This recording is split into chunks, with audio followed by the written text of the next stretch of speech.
les amis, j'espère que vous allez bien. Je vous retrouve aujourd'hui pour une vidéo nouveauté make-up. Est-ce qu'on achète ou pas? Donc si ça vous intéresse, restez dans le coin parce qu'on commence tout de suite. Ça faisait un bail quand même qu'on s'était pas fait de vidéo wishlist et anti-haul, non? Moi en tout cas ça me fait super plaisir de vous en refaire une parce que personnellement j'étais en train d'atteindre la saturation en termes de tests de nouveautés make-up. Et du coup je pense que si on est ici sur cette chaîne c'est parce qu'on est un petit peu toutes passionnées, un tout petit peu, juste un tout petit peu, par le make-up. Et donc quoi de mieux que de parler d'encore plus de nouveautés. Moi ça me paraît être un bon plan. Donc vous avez l'habitude, je vais me décaler un tout petit peu pour vous afficher les nouveautés sur le côté mais sans trop vous cacher Michael pour ses dernières apparitions qu'il est peut-être en train de faire sur cette chaîne. Peut-être. Peut-être. Sauf si à l'unanimité dans les commentaires vous me dites que vous voulez encore le voir, encore plus de temps. Michael n'avait clairement pas prévu de rester autant de temps sur cette chaîne, mais si l'accueil est toujours aussi chaleureux, il est partant pour rester encore plus de temps. Donc je vais commencer tout de suite et je vais commencer par la nouveauté la plus ancienne sur ma liste, enfin peut-être pas la plus ancienne mais en tout cas celle qui a fait peut-être le plus parler d'elle, et je vais commencer par ça parce que vous avez été quelques-unes à me demander si j'allais craquer sur cette palette ou non. Il s'agit de la palette Triochrome de Natasha Denona. Alors cette palette-ci, je pense que vous commencez à vous en douter à ce stade, n'ayant toujours pas vu de revue sur ma chaîne alors qu'on est au mois de décembre. J'ai passé mon tour sur cette palette là et je pense que je vais continuer à passer mon tour pour l'instant. Je trouve que la color story est vraiment très sympa. La color story est très belle, tout particulièrement, vous vous en doutez, j'ai un énorme coup de cœur sur la première ligne, la rangée où vous avez toutes les couleurs vertes, mais j'aime aussi énormément la troisième rangée. Et je trouve que la rangée du milieu qui correspond un petit peu plus aux teintes, un petit peu plus violette et prune, est aussi très sympa. Donc je trouve que la color story est vraiment sublime. Je trouve que c'est une sortie qui est vraiment pas mal pour les fêtes de fin d'année, d'avoir une palette un petit peu plus colorée, sachant que ces deux dernières palettes étaient constituées exclusivement de couleurs neutres. J'aime aussi beaucoup le fait que Natasha Denona nous présente un petit peu ces palettes façon portfolio, c'est-à-dire que elle nous a fait une palette dans les tons chauds, ensuite une palette dans les tons froids. On a eu en début d'année une palette un petit peu plus dans les tons rosés. En fin d'année, on a une palette qui contient un petit peu plus de couleurs presque pastel, j'ai envie de dire, avec ces couleurs Triochrome. Donc c'est des palettes qui s'assortissent toutes très bien les unes avec les autres. Mais par contre, pourquoi est-ce qu'elle n'est pas restée dans son format à 65 €, dans son format un petit peu plus petit, surtout pour ce genre de teinte? Je pense qu'avec ce genre de teinte on n'a clairement pas besoin d'avoir cette taille de panne pour cette palette. Je pensais qu'on en avait enfin fini de voir ce genre de format énorme à 113 € chez Natasha Denona, mais apparemment non, et je sais pas pourquoi elle a choisi de faire la palette qu'on portera peut-être le moins régulièrement dans ce format là. Je comprends pas. Si à la limite elle nous avait fait la bronze ou la glam dans ce format là, pourquoi pas, mais cette palette-ci, je sais pas si... Dites-moi dans les commentaires si vous c'est le genre de teinte que vous portez très régulièrement au quotidien ou pas, mais bon. En tout cas voilà, moi je trouve la color story très sympa. Je pense que si on a la qualité de Natasha Denona, bon apparemment cette palette a des revues très mitigées, mais vu que je ne l'ai pas testée je me prononcerai pas là-dessus. Moi en général j'ai souvent tendance à être plutôt pas mal surprise dans le bon sens par Natasha Denona, donc je vais pas me prononcer là-dessus. En termes de color story, si ça avait été le format 65 € j'aurais été la première à me jeter dessus, mais là j'arrive pas à justifier une palette à ce prix là pour ce genre de teinte là. Donc aussi belle que cette palette peut être, moi je vais passer mon tour, peut-être qu'elle sera soldée d'ici la fin d'année comme la Metropolis l'avait été l'année dernière, parce que cette palette-ci sera une palette en édition limitée. Mais en tout cas pour l'instant la palette Triochrome, je passe mon tour, à mon grand regret parce que j'aurais beaucoup aimé avoir ces teintes-ci dans ma collection, mais à un moment donné faut rester raisonnable, surtout avec toutes les palettes qu'on a vu passer ces derniers temps, faut se calmer un petit peu.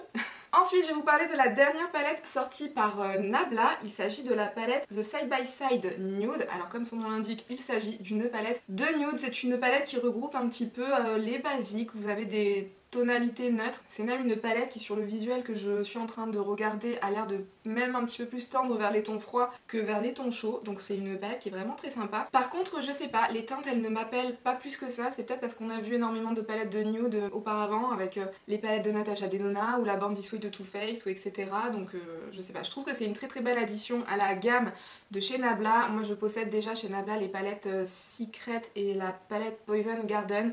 Ce sont des palettes dont la qualité est vraiment exceptionnelle. J'aime beaucoup la qualité des fards Nabla, mais cette palette-ci en tout cas, là comme ça, elle me parle pas. Peut-être quand on sera un petit peu plus au cœur de l'hiver, en janvier ou février, peut-être que ça me parlera un petit peu plus, parce que c'est les genres de teintes que j'aime bien porter quand on est bien en plein cœur de l'hiver. Mais là comme ça en tout cas, ça me parle pas suffisamment pour que j'ai envie de mettre la main dessus. Aussi le format, je sais pas, ce format carré, c'est pas un format qui m'attire spécialement. J'ai l'impression que c'est un format qui rend la palette beaucoup plus grande que ce qu'elle aurait pu être, parce qu'au final elle ne contient que 16 16 fards à paupières c'est déjà pas mal, mais je pense que pour 16 fards à paupières on peut faire un format beaucoup plus compact. Moi j'ai un petit peu de mal avec les palettes qui sont dans des formats qui sont un petit peu plus grands que les formats standards, style les palettes de Huda Beauty ou style les palettes de Natasha Denona, etc. Donc je sais pas, après ça reste personnel, mais je trouve que c'est un petit peu dommage qu'ils aient opté pour ce genre de packaging-ci qui a l'air d'être un petit peu plus imposant que les formats habituels de chez Nabla. Du coup moi ça me freine un peu, quand je regarde cette palette-ci. Je pense que la qualité sera tout aussi bonne que les anciennes palettes de chez Nabla, mais je sais pas, le format me bloque. Quand je la regarde comme ça, j'ai l'impression que ça serait une palette envahissante, dont les teintes pour l'instant ne me parlent pas plus que ça. Comme je vous disais, les teintes de neutres entre Anastasia Beverly Hills, Natasha Denona, Urban Decay, tout ce que vous voulez, je pense qu'on a tous les neutres du monde, donc voilà, je vais passer mon tour. Mais en tout cas, pour la marque Nabla, je pense que c'est une très très belle addition pour leur catalogue, parce que c'est vrai qu'à ce jour, ils n'avaient pas de palette qui était entièrement constituée de tons neutres, parce que jusqu'à maintenant, vous aviez plutôt soit des neutres chauds, soit des neutres froids, mais avec une belle part de couleurs intégrée aux palettes. Donc c'est une belle addition à leur catalogue, mais en tout cas moi j'ai passé mon tour, ça ne me parle pas pour l'instant. Ensuite on va parler de Huda Beauty et de la bébé palette qu'elle a sortie en collaboration avec Cult Beauty. Il s'agit de la Gold Obsession, de la mini Gold Obsession. Alors cette palette-ci, honnêtement, je pense que Huda Beauty a besoin d'une intervention. Je pense sincèrement que Huda Beauty a besoin d'une intervention. Qui me rejoint?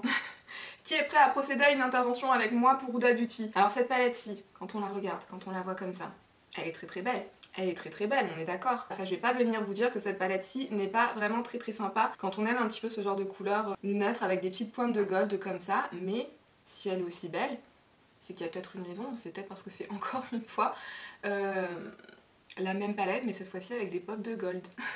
J'ai l'impression qu'un peu Huda Beauty dans toutes ces dernières palettes, elle part sur la même base de tonalité, peu importe la palette. Elle nous rajoute 2 ou 3 pops d'une couleur un petit peu distincte dans sa palette et ensuite elle nomme sa mini palette après les pops qu'elle a décidé de mettre dans ses palettes. C'est vraiment l'impression que ça me donne, enfin je sais pas, j'ai encore l'impression de voir la même chose que ce qu'on a pu voir avec la mini Nude Light ou avec la Sun Haze qu'on a vu très récemment ou je ne sais quoi ou qu'est-ce encore de ces dernières palettes, mais bon. En tout cas ça me transcende pas, j'ai l'impression que voilà, on se renouvelle pas trop chez Huda Beauty. C'est un petit peu dommage. Les mini palettes qu'elle nous sort en format comme ça, j'ai souvent tendance à les apprécier bien plus que ces grandes palettes. C'est dommage mais bon, c'est peut-être parce que j'arrive à saturation, j'ai testé tellement de palettes de fard à paupières dans les derniers mois que j'en ai peut-être un petit peu marre. Elle est très belle, hein, je suis pas du tout en train de dire le contraire et si vous voulez être procurer, je pense que vous avez bien fait parce que la Color Story est vraiment très très belle, mais j'ai encore l'impression de voir tout le temps la même chose chez Huda Beauty, c'est tout.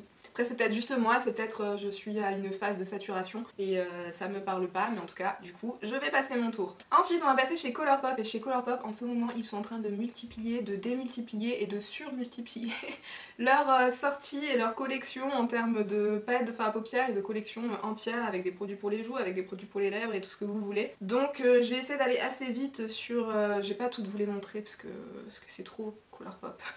Il y a une nouvelle palette tous les 2 jours donc ça serait sincèrement impossible et je pense que de toute façon d'ici le temps que je vous publie cette vidéo il y aura sûrement 10 nouvelles palettes Colourpop qui seront sorties entre temps. Donc je vais vous parler en tout cas de celles qui ont retenu mon attention. Donc déjà il y a la palette bébé Yoda là, il y a la palette comment elle s'appelle, la Mandalorian. Mandalorian, je sais pas comment vous prononcez ça, peu importe. Cette palette-ci, au tout début quand elle a été annoncée, je me suis dit oh, encore une palette sur le thème de Star Wars. Moi Star Wars c'est pas spécialement un thème qui me parle plus que ça, surtout quand c'est associé à du make-up. Je sais pas, j'ai un petit peu du mal à comprendre les collaborations entre des marques de make-up et Star Wars. Mais pourquoi pas hein, c'est juste moi personnellement comment je vois la chose. Et du coup quand j'ai vu ça au début, je me suis pas du tout intéressée au truc. Et puis après je suis revenue sur l'Insta de Train de Mood quelques temps plus tard et j'ai vu l'intérieur, j'ai vu le visuel de l'intérieur de cette palette-ci et je me suis dit mais il me la faut cette palette.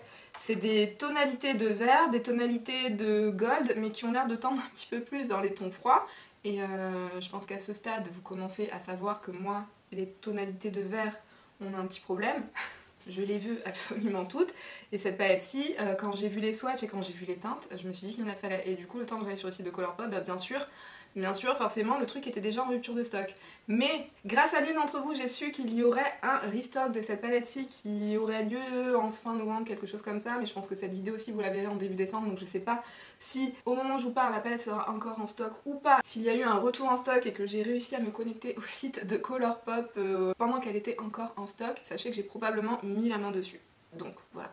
Vous l'avez compris, cette palette-ci c'est un grand oui. De toute façon je pense que vous n'en doutiez pas spécialement quand vous avez vu les teintes qui étaient contenues dans cette palette-ci, donc je vais pas m'attarder plus que ça. Je vais passer à une autre sortie de chez Colourpop et cette fois-ci c'est une collection en collaboration avec la youtubeuse américaine Raw Beauty Kristi et je trouve que cette collaboration est vraiment splendide. Je trouve que le packaging sur ce thème un petit peu forêt, champêtre avec des arbres et des petits champignons et des trucs comme ça, je trouve vraiment ça super beau. Je trouve que la color story aussi est hyper belle, elle est hyper bien réfléchie. C'est un petit peu dans les tonalités qui vont avec le thème, vous avez du neutre, vous avez des couleurs un petit peu plus orangées, un petit peu plus jaunes, vous avez du vert, enfin voilà, forcément cette palette-ci aussi c'est une palette qui me parle beaucoup, je sais pas si elle reviendra en stock, parce que c'est pareil, celle-ci elle est en rupture de stock. Si elle revient en stock à un moment donné et que j'arrive à me connecter au site à un moment où elle est en stock, à mon avis j'essaierai de mettre la main dessus parce qu'elle est vraiment très très bien réussie et quitte à faire une commande de Colourpop, je préfère prendre 2 ou 3 palettes d'un coup plutôt que de faire des commandes séparées pour chacune des palettes. Je sais pas si vous êtes au courant mais depuis quelques temps maintenant la marque Colourpop, quand vous commandez depuis la France, les frais de port et les frais de douane et le frais de livraison, tout est inclus, tout est calculé pour faire en sorte que vous n'ayez plus rien à payer une fois que le colis arrive en France. Donc pour celles que les frais de douane pouvaient un petit peu inquiéter, sachez qu'à partir de maintenant normalement il n'y a plus aucun risque par rapport à ça, vous payez tout directement quand vous faites votre commande. Et la dernière collection dont j'ai envie de parler de chez Colourpop, c'est la collection, je sais pas qu'est-ce qu'elle a comme nom cette collection, mais en tout cas vous avez 2 palettes de fard à paupières à l'intérieur, ainsi que des blushs et plein d'autres petits produits. Je vais vous parler des 2 palettes que je trouve vraiment très très belles. En même temps Colourpop, je sais pas si j'ai déjà trouvé une de leurs palettes ratées en termes de color story, c'est sûrement très rarement arrivé. Après il peut y avoir des thèmes qui me parlent un petit peu moins que d'autres, mais en tout cas j'ai toujours trouvé que les assortiments de teintes qu'ils pouvaient choisir pour leur palette étaient toujours très bien réussis. C'est encore le cas pour ces 2 palettes-ci. Vous avez la Ménage à moi, peut-être. Peut-être que c'est le nom de cette palette là. En tout cas c'est une palette qui est un petit peu plus dans des tonalités rosées, dans des tonalités un petit peu plus prunes, vieux rose, mauve, enfin c'est vraiment très très joli. Mais c'est pas nécessairement le genre de couleur qui me parle le plus. Donc celle-ci je pense que je vais passer mon tour. Par contre la deuxième, la palette Boudoir Noir, je trouve vraiment que c'est une très très belle palette, mais voilà, forcément ça n'étonnera personne. On a encore des tonalités de vert, mais cette fois-ci un petit peu plus olive. On a du vert doré, on a du doré, on a des tonalités moutarde à l'intérieur. C'est une palette qui contient des teintes neutres, mais à la fois des tonalités un petit peu plus chaudes et des tonalités un petit peu plus froides. Donc je trouve que le visuel de cette palette est vraiment très très beau. Je trouve que les teintes à l'intérieur sont vraiment très très belles. À l'intérieur vous avez quand même un fard de paillettes pressées à l'intérieur. Je vous l'ai souvent dit, mais les paillettes de chez Colourpop, c'est écrit au dos hein, des palettes, ce sont des paillettes qui ne sont pas safe à utiliser sur les yeux, dans le sens où c'est des paillettes qui sont un petit peu plus grosses et qui du coup peuvent vous irriter les yeux si jamais elles vous rentrent dans l'œil. Donc du coup ça m'embête toujours un petit peu quand je vois que Colourpop nous met un de ces fards paillettes pressées à l'intérieur des palettes, mais bon dans celle-ci vous avez 12 fards à paupières, donc s'il y en a un qui contient des paillettes c'est pas très très grave non plus. Et je pense que si au moment où j'essaye d'attraper la palette Mini Yoda et la palette Raw Beauty Kristi, si la palette Raw Beauty Kristi revient en stock et que la palette Boudoir Noir est en stock, il y a peut-être des chances que celle-là aussi. En même temps, 3 palettes avec des tonalités vert et gold dedans, ça fait peut-être un petit peu trop. Il va peut-être falloir que je fasse un choix. Peut-être. Mais en tout cas, je trouve que c'est vraiment une très très belle palette et donc oui, peut-être. Peut-être. Qui sait. Ensuite, on va parler des 2 nouvelles teintes de Diamond Bomb sorties par Fenty Beauty. Vous avez la teinte Rosé Rave et une deuxième teinte qui est beaucoup plus dans des tonalités dorées. Alors je pense que la teinte qui est vraiment gold ne sortira pas, enfin en tout cas n'est pas sortie à l'heure actuelle en France au moment où je vous tourne cette vidéo. Mais la teinte Rosé Rave, elle est sortie en France. Et je sais pas si certaines d'entre vous se la sont déjà procurées. Si oui, n'hésitez pas à me dire dans les commentaires ce que vous en pensez. Parce que perso, j'aime beaucoup la formulation des Diamond Bomb de chez Fenty. L'original, je l'aime énormément, c'est une teinte, alors attention à celles qui ne veulent absolument pas voir de micro-paillettes dans leur highlighter parce que les Diamond Bomb ce sont des highlighters qui sont exclusivement faits de micro-paillettes, mais c'est des paillettes qui sont tellement fines que quand vous appliquez cet highlighter vous avez juste l'impression d'avoir un magnifique effet mouillé qui réfléchit la lumière comme jamais. Donc si certaines se sont procurées la teinte Rosé Rave, n'hésitez pas à me dire si c'est la même chose avec cette teinte-ci ou pas, parce que c'est une teinte qui est quand même un petit peu plus foncée, même beaucoup plus foncée que l'highlighter original, donc je me demande si ça aura le même effet ou non. Ça m'intrigue beaucoup, donc n'hésitez pas à me dire. Il y a aussi le petit kit qu'ils ont sorti autour de la teinte Universal Glow, il me semble. La teinte originale de leur Gloss Bomb, il me semble que c'est la Universal Glow. Enfin, ils ont sorti un kit sur ce thème-là, et ce kit aussi me fait beaucoup de l'œil. Donc si certains d'entre vous l'ont testé, n'hésitez pas à me dire ce que vous en pensez de l'une ou de l'autre de ces sorties. Je suis très intéressée par la question. Parce que c'est des produits que j'arrête pas de mettre dans mon panier, de ressortir de mon panier, de remettre dans le panier, donc j'arrive pas trop à trancher sur la question. Donc j'attends vos retours. Aidez-moi. Ensuite, on va parler de la dernière sortie en termes de palette de chez Juvia's Place. Il s'agit de la palette Valhalla 2. Il y avait déjà une première version qui était sortie il y a un an de ça, il me semble, qu'on n'a jamais réussi à avoir en France. Donc je pense que ça risque d'être la même chose pour cette palette-ci, donc du coup je vais pas trop passer de temps dessus. Je vais juste vous dire que même si ça arrive en France, je passerai mon tour sur cette palette-ci, parce que c'est une palette qui est quand même très orientée dans les tonalités bleues. J'aime beaucoup les fards à paupières dans les tonalités bleues, hein, c'est pas le problème. Surtout que là on a du bleu, on a du vert, on a du bleu vert et on a une petite rangée de neutres. Donc très bel assortiment, mais pour une palette de cette taille, vous avez 30 fards à l'intérieur.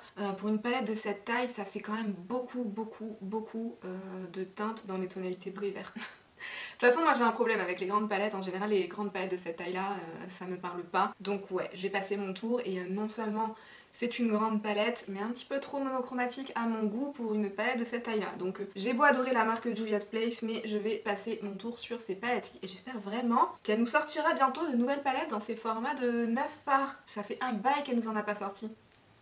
Pourquoi Juvia? Pourquoi? J'attends que ça moi. Je pense que je suis pas la seule. Parce que je sais que vous êtes plusieurs à me suivre et qui ont un énorme coup de cœur sur Juvia's Place aussi. Et je pense que j'en ai aussi converti quelques-unes à la marque, non? Avouez. Avouez. Avouez que c'est une super marque quand même, Juvia's Place. On n'entend pas beaucoup parler en France et c'est vraiment bien dommage parce que c'est une marque qui fait vraiment de très belles choses en termes de color story, de teintes, de reflets contenus dans les teintes et de qualité, donc c'est dommage. Next, ensuite on va parler d'une sortie de chez Yves Saint Laurent qui a déjà été annoncée, enfin on a vu une petite sneak peek pour leur collection de printemps 2021. Printemps 2021. Mais toujours plus tôt. Maintenant on commence à voir les sorties de Noël au cours des mois de juillet et août et on voit les sorties pour le printemps de l'année d'après au mois de novembre. Ok si vous voulez.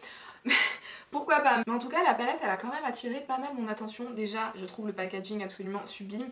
Bon de toute façon c'est Yves Saint Laurent, en général les packagings sont très souvent sublimes. Mais alors là ce petit effet molletonné dans une couleur qui a l'air d'être un petit peu rose mauve bébé, avec le détail du pourtour et du sigle Yves Saint Laurent en métal argenté. Je trouve ça vraiment très beau. J'aime aussi beaucoup la sélection de couleurs qu'ils ont fait à l'intérieur, c'est des couleurs un petit peu plus pastel. C'est assez intéressant, je trouve que c'est assez original pour du Yves Saint Laurent. Yves Saint Laurent on les attend pas trop dans ce thème de couleurs. Mais même pour les sorties un petit peu plus récentes des Yves Saint Laurent, hein, même la dernière palette qu'ils nous ont sortie, je trouve que c'était assez inattendu pour ce genre de marque. Et là c'est aussi le cas, je trouve que c'est cette couleur un petit peu plus pastel, un petit peu plus dans les tons froids, on a du lilas, on a du mauve, on a des couleurs bleu pastel, je trouve que c'est assez sympa, c'est vraiment une très jolie color story. Après, je sais que je passerai mon tour là-dessus, parce que déjà en général ces palettes-ci, c'est des palettes qui sont hors de prix, pour une qualité, bon c'est pas la qualité que je préfère, c'est les qualités de fard luxe qui sont peut-être un petit peu moins pigmentées. Bon, j'ai pas m'avancer là-dessus, parce que c'est pareil, quand je teste pas une palette, j'ai pas non plus m'avancer sur la qualité de la palette, ça sert à rien. Mais en tout cas, déjà rien que l'argument prix, je pense que ça va me faire largement passer mon tour. Mais en tout cas, très bel effort artistique, aussi bien par le contenu de la palette que par le packaging de la palette. J'aime vraiment beaucoup. Un bon point pour vous Yves Saint Laurent. Comme s'ils avaient besoin que je leur donne des bons points. Bien sûr Océane, bien sûr. Ensuite on va passer à une mini palette de la marque Violet Voss. Enfin une mini palette, je suis pas sûre que ce soit vraiment une mini palette. Mais en tout cas je trouve que ce format de palette c'est vraiment très bien. Parce qu'en général cette marque là avait très souvent tendance à nous sortir des palettes en format énorme. Le format de 24 ou plus fard à paupières qui moi comme je disais juste avant les palettes qui contiennent énormément de fard à paupières c'est pas spécialement mon truc. Ce format-ci en tout cas je trouve que c'est vraiment très sympa. Surtout pour cette color story un petit peu plus bleutée avec un petit pop de pêche et de bronze. Je trouve que la color story est très belle. Après j'ai juste l'impression que certaines teintes de bleu sont peut-être un petit peu trop similaires pour mériter de tout être dans la même palette. Mais bon, en tout cas, quand je la vois comme ça, je la trouve vraiment très intéressante. J'ai toujours entendu du bien des fards à paupières de chez Violet Voss, même si moi j'ai jamais personnellement testé. Je la trouve très sympa. Après c'est peut-être pas la palette que je me procurerais pour tester cette marque là, parce que comme je vous disais c'est un petit peu trop orienté dans le bleu pour que ça soit vraiment un choix judicieux pour moi. Mais en tout cas je trouve que la palette est vraiment très belle et j'ai un petit peu l'impression que c'est le thème de cette fin d'année, le bleu, parce qu'on voit beaucoup de palettes avec beaucoup de fards bleus à l'intérieur qui sont annoncées en ce moment. Donc j'ai l'impression que c'est un petit peu la tendance pour cet hiver. Cet automne on a eu beaucoup de palettes avec des tonalités de vert et pour cet hiver je pense que ça va être la team bleue qui va être ravie parce que j'ai l'impression que la plupart des palettes qu'on voit contiennent toutes plusieurs pops de bleu et de argenté à l'intérieur, donc avis à la team fard bleu, à mon avis vous allez être ravis. Prochaine sortie, une sortie de chez Lunar Beauty, et justement quand on disait que pour cet hiver on nous annonce beaucoup de palettes avec des pops de bleu, c'est la même chose pour cette palette de chez Lunar Beauty qui s'appelle la Eternal Eclipse. Lunar Beauty, je sais pas si vous le savez, c'est une marque de maquillage créée par le youtubeur Manny MUA, youtubeur américain, et en général tous les produits de cette marque j'en entends tellement de bien. j'entends tout le monde dire que la qualité est vraiment exceptionnelle, aussi bien pour les produits pour les lèvres que pour les produits pour le teint, parce qu'ils ont sorti des blushs et des highlighters il me semble, que pour les palettes de fard à paupières. J'ai tout le temps entendu que les produits étaient vraiment de très très belle qualité, donc je pense que j'aimerais quand même pas mal tester bientôt cette marque, et pourquoi pas cette palette-ci. Pourquoi pas, peut-être. Je trouve que c'est une palette qui est vraiment très bien constituée parce qu'elle nous propose un mix de tonalités neutres, de tonalités froides, de tonalités un petit peu plus neutre chaude, très très légèrement neutre chaude, de tonalités gris top, de tonalités argentées. Vous avez même un fard qui a l'air d'être un petit peu plus rose bébé. Enfin, en tout cas, je trouve que la sélection des teintes a vraiment été très très bien faite parce que dans une seule palette, vous avez vraiment un petit peu de tout. Donc je pense que c'est le genre de palette avec laquelle on pourra accomplir une très très belle diversité de looks. Donc je trouve que vraiment cette palette-ci, elle est plutôt sympa, elle est plutôt très bien réalisée et je pense que ça serait une bonne première petite palette pour tester la marque. Donc si elle arrive un jour sur Beauty Bay, à mon avis il y a des chances que j'essaye de mettre la main dessus si elle ne part pas en rupture de stock en quelques heures. Mais en tout cas je trouve que la Color Story est vraiment très très intéressante et qu'elle sera vraiment parfaite pour l'hiver. Donc ouais, non, vraiment très très belle palette. Je suis assez impressionnée par le choix de la Color Story. On a vraiment tout à l'intérieur quoi. On a de quoi se faire du neutre, du coloré, du un petit peu plus chaud, du froid, du bleuté, on a des couleurs claires pour illuminer, on a de tout ce qu'il faut pour se réaliser un dégradé dans le creux de paupière, on a un très bel équilibre entre les métallisés et les mat. Enfin non, vraiment je trouve que cette palette est très très très bien réfléchie. Je pense qu'il y a quand même des chances que je me penche sur son cas. Ensuite on va parler de Viseart qui nous a enfin révélé les 4 quads qui vont sortir ou qui sont déjà sortis au moment où je vous publie la vidéo, je ne sais pas trop, mais en tout cas qui sont prévus pour la collection de fêtes de fin d'année et ben je les trouve très réussis comme d'habitude. Viseart de toute façon j'aime beaucoup ce qu'ils font. Après est-ce que vraiment je compte craquer dessus? Peut-être sur un ou deux. Peut-être. Je trouve que c'est des quads qui chacun individuellement sont très bien construits. Je trouve aussi que c'est des quads, si vous voulez en assortir un ou deux ou trois ou tous entre eux, ça sera aussi très bien assorti. Donc j'aime beaucoup la cohérence de cette collection. Vous pouvez vous procurer qu'une seule palette et avoir tout ce qu'il faut, mais vous pouvez aussi combiner à mon avis chacune de ces palettes les unes avec les autres et vous pouvez vous réaliser de super jolis looks. Donc ouais, j'aime beaucoup la cohérence de cette collection. Par contre en général le format quad c'est pas mon préféré quoi. J'aime bien les mini palettes, mais quand c'est trop mini, bah c'est un petit peu trop peu. J'aime bien avoir quand même la possibilité de diversifier un petit peu avec une palette et ces quads-ci. C'est pas propre à ces quads en particulier, parce qu'au contraire, je trouve que chacun des quads est vraiment très bien réfléchi pour nous permettre de quand même obtenir un petit peu de diversité au sein du même quad, mais c'est juste le fait qu'à un moment donné, vous avez que 4 couleurs, donc vous pourrez pas non plus varier les looks à l'infini. Ça c'est un souci qui va avec le format quad, donc c'est pour ça que je dis que le format quad c'est peut-être pas ce que je préfère, donc c'est peut-être pour ça que je vais peut-être passer mon tour là-dessus. Enfin je sais pas, je sais vraiment pas parce que c'est quand même des petites palettes qui m'attirent beaucoup. Hein. Et en plus j'aime beaucoup la qualité des fards Viseart, donc on va voir. Affaire à suivre, mais en tout cas très très jolie collection, en tout cas je les trouve vraiment très malins Viseart, hein, parce qu'ils nous proposent ce format un petit peu quad pour faire genre on vous propose des palettes à prix réduit, parce que j'imagine que le prix sera un petit peu plus petit, mais quand vous les voyez les 4, vous avez envie d'avoir les 4, donc... Dites-moi dans les commentaires si vous ça vous intéresse et si vous réussiriez à n'en prendre qu'une seule. Juste une. Et si oui, dites-moi laquelle. Je suis intéressée. La parole est maintenant à vous, n'hésitez pas à me dire quelles sont les sorties, les nouveautés du moment qui vous font de l'œil ou qui au contraire ne vous plaisent absolument pas. En tout cas j'espère que la vidéo vous aura plu, aura pu vous être utile. Si c'est le cas pensez à la liker, n'hésitez pas à vous abonner si vous avez envie qu'on se revoie dans plus de contenu beauté. D'ailleurs si c'est le cas n'hésitez pas à cliquer sur une des vidéos qui s'affiche à l'écran si jamais ça vous tente. Et sur ce, moi je vous fais d'énormes bisous et je vous dis à bientôt dans une prochaine vidéo. Bye!